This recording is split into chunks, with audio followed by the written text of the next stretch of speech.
Es war eine liebe Zeit, die gute alte Zeit vor Anno 14. In Bayern gleich gar. Damals hat noch seine königliche Hoheit der Herr Prinzregent regiert. Ein kunstsinniger Monarch, denn der König war schwermütig. Das Bier war noch dunkel und die Menschen waren typisch. Die Burschen schneidig, die Dirndl sittsam und die Honoratioren ein bisschen vornehm und ein bisschen leger. Es war halt noch vieles in Ordnung damals. Denn für Ordnung und Ruhe sorgte die Gendarmerie und für die Gerechtigkeit das königliche Amtsgericht.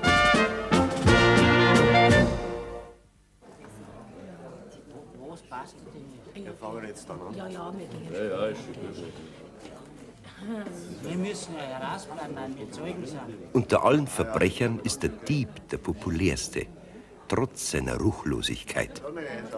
Unser heutiger Angeklagter, dem Gerichte übrigens kein Unbekannter, erfreut sich gar der Aufmerksamkeit zweier Damen aus dem Gaisbacher Mittelstande. Ein hintergründiger Fall von schicksalhafter Menschlichkeit.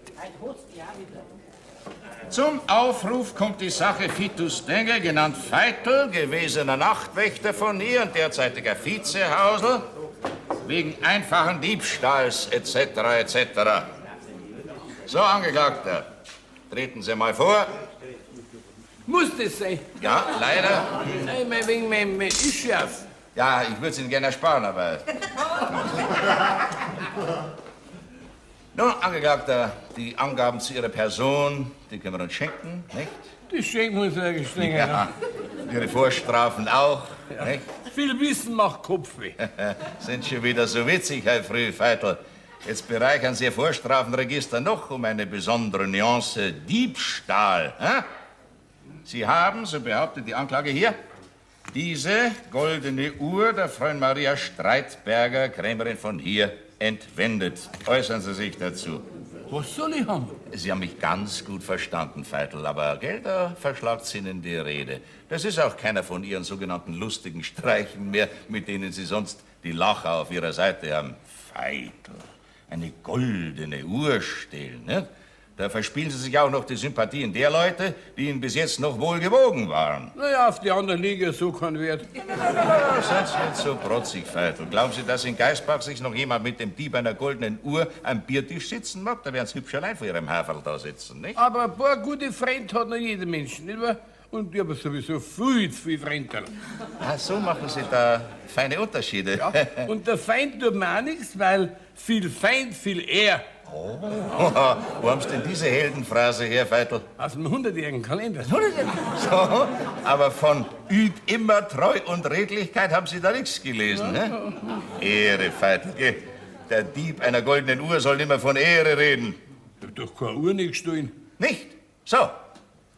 Aber diese wertvolle Uhr, offenbar ein kostbares Familienstück, vermisst die Freundin Streitberger. Ich wollte die Uhr gar nicht nehmen. Und wenn es aus Gold gewesen wäre. Ach, Sie wollten es nicht nehmen? Ja, haben Sie es denn nehmen müssen? Ich habe ja schon eine Uhr. Meine Firmungsuhr. Das ist eine Logik zum Totschießen. Diese Uhr hat die königliche Gendarmerie aufgrund eines Hausdurchsuchungsbefehls bei Ihnen gefunden und sichergestellt. Ja, das war ein Fehler. Ich habe nämlich gar kein Haushaltsstrenge. Ein Kastendurchsuchungsbefehl. Geben Sie es doch auf, Veitel. Sie sind ja glatt überführt. Nein? Ja! Oder haben Sie die Uhr von einem Dritten erworben? Nein? Nein! Ja, was denn nachher? Eine andere Möglichkeit gibt's doch überhaupt nicht. Oder wollen Sie mich zum Narren halten, Veitel? Nein. Aber die Geschichte ist ganz anders. Nicht wahr? Die Frau Maria hat mir die Uhr geschenkt. Na, Himmel, donnert, weg doch noch einmal! Wachmeister, rufen Sie mir die Zeugin Maria Streitberger rein, aber sofort. Maria Streitberger, jawohl. Veitel auf den Platz.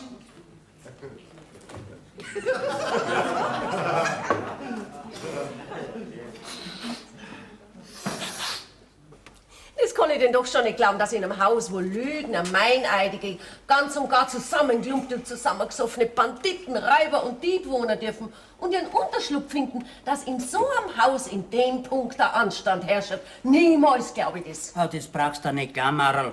Ich kann das beschwören, wie es in der Post zugeht. Sehr frei, liberal halt. Na, schmack mich nicht. Der Peppi, der kann sich mit mir und Not noch einen Rauschel trinken. Aber zu mehr gelangt's bei dem nimmer, gell? Aber er duldet die Sünden unter seine Dienstboten und Angestellten. Und in dem Punkt ist der Dulder genauso schlecht als wie der Schulder. Das hat man doch bereits im Katechismus gelernt. Ja, man gibt sich konservativ, ist in Wirklichkeit aber liberal. Die kennen nur einen eigenen Beifall. Warum nicht? Das ist ein alter Spruch. Die einen haben einen Beil und die anderen haben's Geld. Und darum ist der Kreis auf der Welt. Spruch hin, Spruch her. Ich lass mir die Uhr von meinem Vater nicht stehen. Die Zeugin Streitberger Maria, Kommissfrau Maria, wir sind dran. Gott sei Dank, die Geschichte dauert mir so ein wenig arg lang. Ich hätte ja schon von Anfang an in den Saal reingehört. Nicht aufmänteln, unser Herr Rat weiß schon, was er tut. Praxentaler. Ja, was möchten? Die Konservativ-Liberalen und der Feistl-Anhang, die helfen zusammen. Da dagegen bist du in Geisbach machtlos. Wer hilft zusammen? Darf halt du nicht frech werden, gell? Ich kenne die politischen Hintergründe dieses Prozesses. Der Herr Bürgermeister schlägt zurück. Es bleibt bei der elektrischen Straßenbeleuchtung und beim Vater-Jan-Park. Und wenn der Herr Ökonomierat die Grundstücke nicht freiwillig überschreiben lässt, dann wird er einfach gezwungen dazu. Krampf bin ich damischer. Was verstehst denn du schon von den Magistratssachen? Der Herr Bürgermeister braucht sich nicht alles gefallen lassen. Na, halt doch dein Mai. Zuerst einmal deine Wirtshausschulden. Er, der Geschäftelhuber. Er möchte einen Feitel in die Taucher, verstehst du? Ja, da geht doch nichts. Da bleibt ihm der Futsch schon sauber. Genau. Was sagst du da? Los raus! Heute bringe ich euch alle miteinander auf. Die Großkopferten und die Kleinen. Alle. Heute ist mir alles wurscht. Okay, leck mich doch. Schenkung also, sagen Sie, Frau Klägerin scheidet aus. Ja, wann haben Sie denn das Fehlen der Uhr bemerkt? Mei, ich hab natürlich nicht jeden Tag reingeschaut in meine Schmuckkassetten, die wo ich im unteren Fach vom Etagen versteckt hab. Ja. Man hat ja nicht viel Schmuck, aber ein paar alte, gediegene Familienstickerl hab ich schon. Eine Brust und ein paar Ring und ein Kropfketterl etc. Alles rechtmäßig im Familienbesitz von einer alleinstehenden Dame. Ja. Na ja, und dann als das Kostbarste, die schöne goldene Uhr von meinem Vater selig. Ja. Na, wer lässt sich so ein Familienstück schon stehen? Ich nicht. Frau Streitberger, langsam. Das heißt also nicht eigentlich langsam, sondern genau. Und bitte wirklich nur das, was mit der Sache zu tun hat, gell? Der Bazi, der Schlechte, hätte doch glatt die Uhr von meinem Vater versoffen. Versoffen nicht, nur verkauft. Damit er das Geld seiner Mätresse anhängen kann. Wie, was sagen Sie? Ich habe gar kein Dings nicht Mätressen. Ich habe nicht einmal das Geld dazu. Ein verkommenes Mannsbild ist das, ein Dieb und ein Heiratsschwindler. Und schlechter als euch drei mag mir gar nicht ausdrücken. Ja, na lassen Sie es doch. Ich und der Heiratsschwindler, ich habe gar nie geheiratet. Seit 30 Jahren kenne ich den Schlawiner, Herr Richter. Wenn das Geisbach einmal von dem erlöst ist, dann können wir alle aufatmen. Ja, ich bin ja dort froh, dass er als Nachtwächter abgelöst worden ist und dass er nicht mehr singen darf. Moment, Frau Klägerin, wie kommen Sie denn jetzt von der gestohlenen goldenen Uhr auf den Heiratsschwindler und auf den Nachtwächter? Und ich wollte auch gar nie heiraten. Ja, mich trifft das schon. Ist das Mannsbild frech.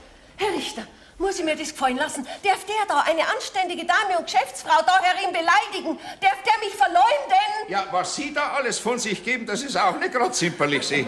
Darf der meinen Leumund durch den Dreck ziehen? Der Dreckhammer mit der Geschirde. Oh, Frau Streitberger, der Dreckhammer, der Geschirte, der kostet jetzt 5 Mark Ordnungsstrafe in die Gerichtskasse. Schreiber, bitte notieren Sie. 5 Mark, jawohl, Herr Rat. Ja, und dann zurück zur Sache.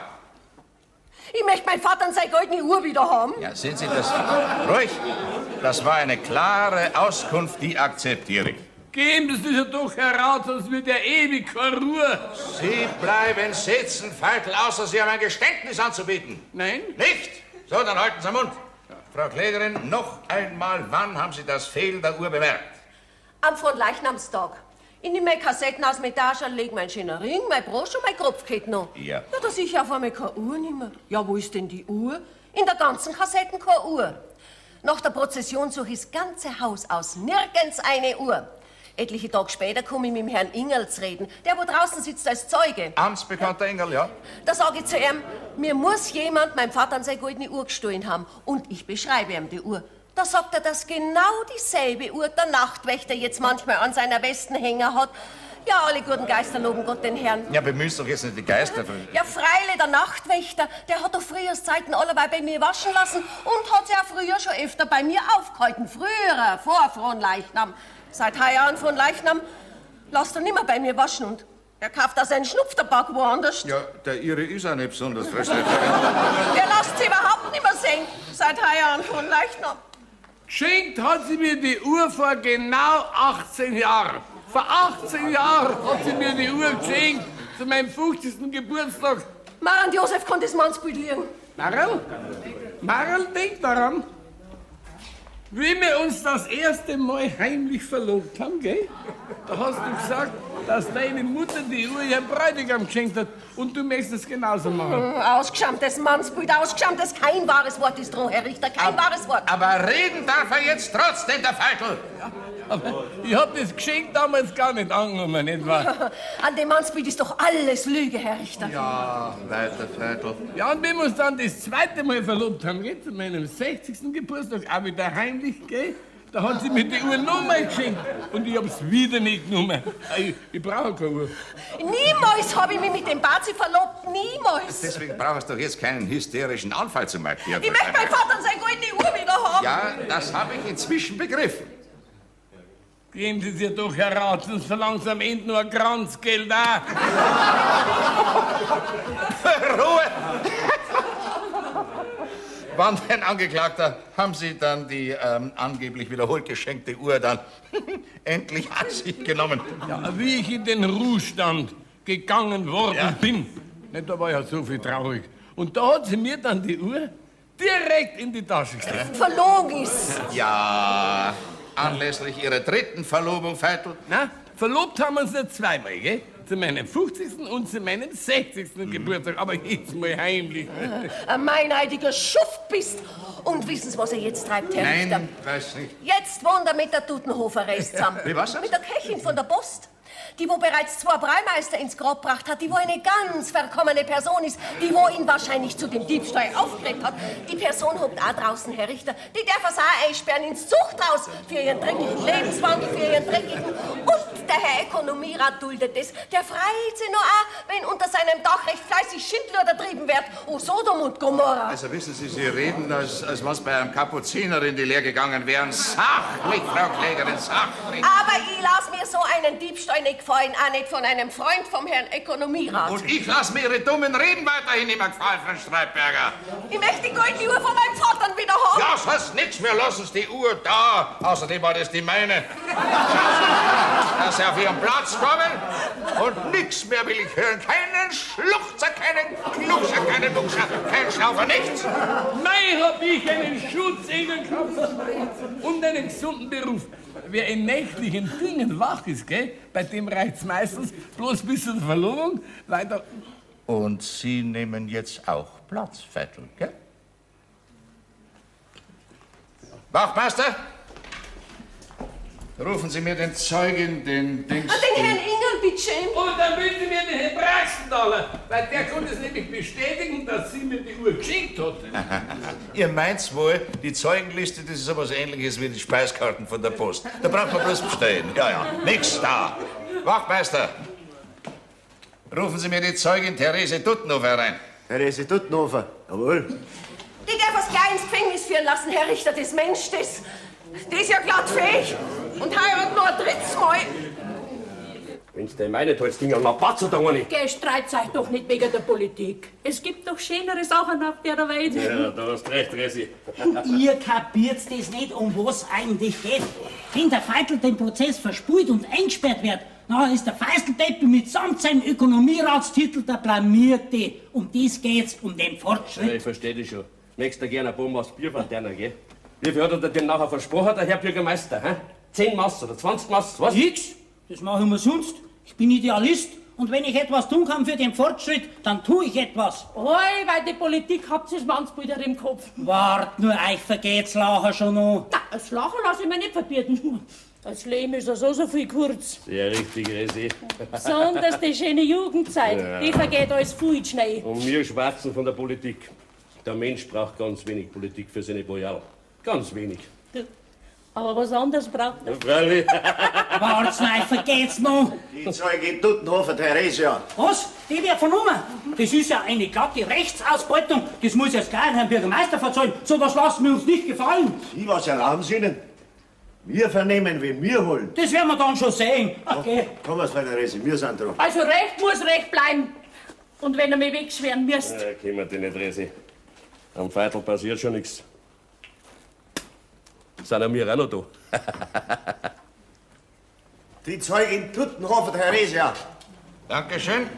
So, treten Sie näher, Frau Tuttenhofer. Auftritt, wem Auftritt gebührt, nicht? Schließlich sind Sie ja die berühmteste Köchin von der Stadt. Zu viel Ehre, Herr Rat. Bitteschön. Ja, Frau Tuttenhofer, der Angeklagte, der wohnt also bei Ihnen. Seit wann denn? Seit Georgi. Seit Georgi, als Ihr Aftermieter, nicht? Als was? Ja. Untermieter, meine ich. Nein, im Kammerwunder. Entschuldigen Sie, Herr Rat, ich bin kein Aftermieter. Ich bin ja gerade Ihr Schlafgeher. Schlafgeher, Ihr Nachkastelrucker ist er. Und der Herr Ökonomierat erlaubt sowas. Möchten Sie vielleicht Ihr Mundwerk bezähmen, ha? Frau Tuttenhofer, es hat mit der Sache direkt gar nichts zu tun, aber es könnte unter Umständen wichtig werden. Man sagt Ihnen hier nach, dass Sie mit dem Angeklagten ein unerlaubtes Verhältnis unterhalten. Alter, lachhaft.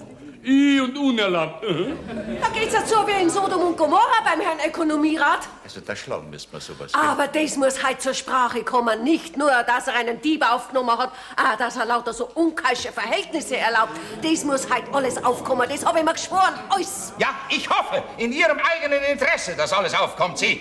Bei der habe ich 20 Jahre waschen lassen. Und hast der 10 alleine zahlen müssen, gell, Feitel? Ich bitte um Ruhe. Ich muss leider sagen, das gilt auch für Sie, Frau Tuttenhofer. Der Angeklagte und Sie wohnen also zusammen. Aber was heißt das schon? Er schlaft halt bei mir. In der alten Braumeisterwohnung oben am Sudhaus. Aber weil es da schön warm ist. Ja, da geht's vom Boden auf, geht's ganz schön warm. Ja. Auf Zeiten, das passt mir aber jetzt gar nicht. Ich meine, das ist ja direkt erschütternd. Das kann ich nicht mehr so einfach übergehen. Nicht? Warum? Weil es da von unten rauf warm hergeht. Bitte keine Witze, Veitel. Wachtmeister, rufen Sie mir mit der äußersten Beschleunigung den Herrn Ökonomierat her. Den Herrn Ökonomierat? Jawohl.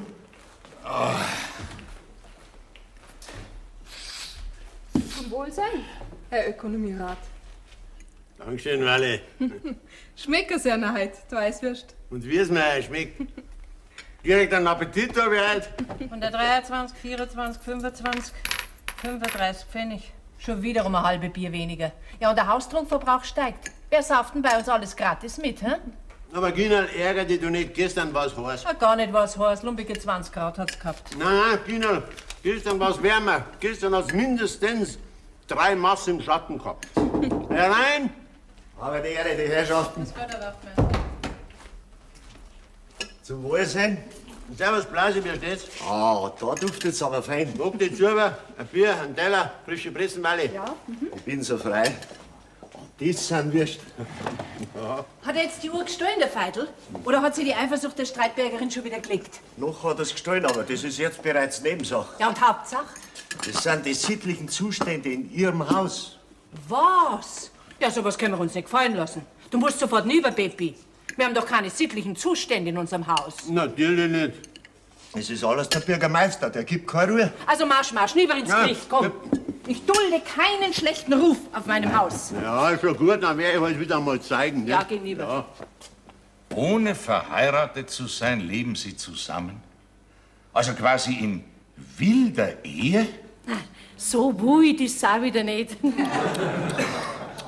Ein Mistviech ist, die kriegt an jeden rum. Ich bin ein Junggeselle. Seit meiner Geburt, der Jungsein. Ich bin gar nicht mehr so gut aufgelegt, Veitel, gell? Ich möchte jetzt eine präzise Antwort. Wilde Ehe. Geh, wütend. Ja, no, Frau Tuttenhofer, ich habe die Formulierung nicht erfunden. Also bitte wilde Ehe oder nicht? Ich schwöre Ihnen, Herr Rat, dem Familienstand nach bin ich noch ein Jüngling. Ne? Aber das Gegenteil kann mir ja keiner beweisen. Also ich schmarrn selbst Sie, antworten Sie bitte. In meinem Kammerl schlaft er. Nicht im Schlafzimmer, wo meine Seligen geschlafen haben. Na, in der Kammer. wenn ich schlaf. Weil es im Kammerl am wärmsten ist vom ganzen Haus. Und weil mich der Ökonomierat aufgenommen hat, wie ich damals von der Stadt rausgeschmissen worden bin. Und ja, und bei mir? Hättest du bei mir nicht auch eine Logis gehabt, du verlotter Verstoiner? Ja, bei dir ist halt nicht so warm. Und der Feidl hat ein rheumatisch, gell? Ja, und dann ist ja es auch. Ja, bleib nur grad drin in dem Bagagehaus, in dem Verkommener. Jetzt weiß wenigstens die ganze Stadt, wie es zugeht beim Postpreis. Pfui Teufel! Nicht einmal verlobt ist. Ja, was ist denn los da hinten? Sage Herr Josef Feistvoll, königlicher Ökonomierat, Kunst- und Brauereibesitzer, dann hier. Ich danke. Bitte nehmen Sie Platz. Nein, Frau Duttenhofer, bitte schön. Sie hier, ja? Habe die Ehre, Herr Rat.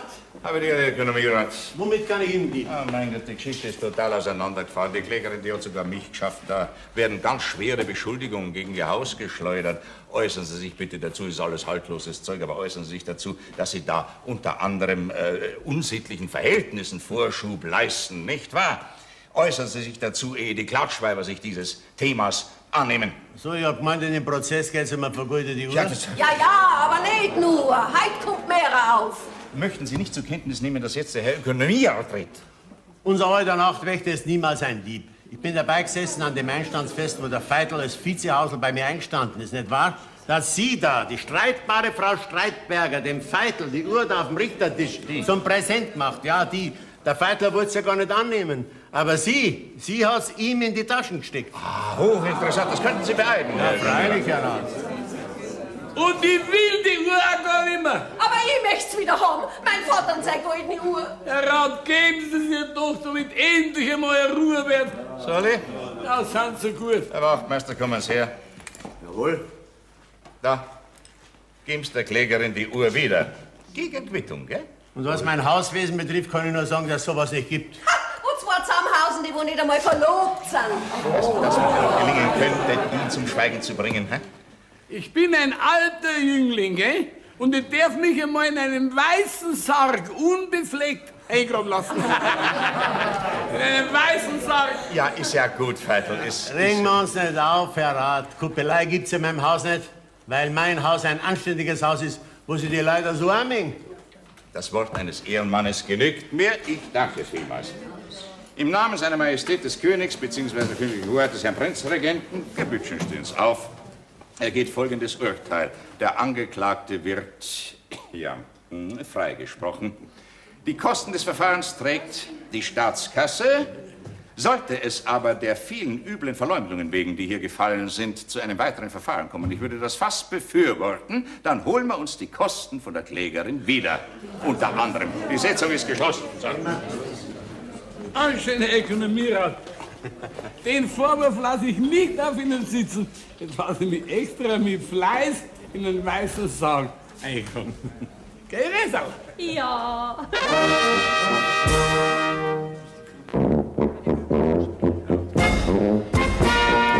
Das Leben geht weiter, ob Freispruch oder Zuchthaus. Und auf die Guillotine hat unser Herr Rat niemanden geschickt. Hier und da kriege ich mal so Zuschriften nach der Verhandlung. Zum Beispiel hier heute: Der gute Ruf ist schnell beim Teufel, was übrig bleibt, steckt voller Zweifel. Gut, was hat, dann schwören wir so mit. Eine liebe Zeit, trotz der Vorkommnisse, menschlich halt. Und darum kommt es immer wieder zu diesen Szenen im königlich bayerischen Amtsgericht.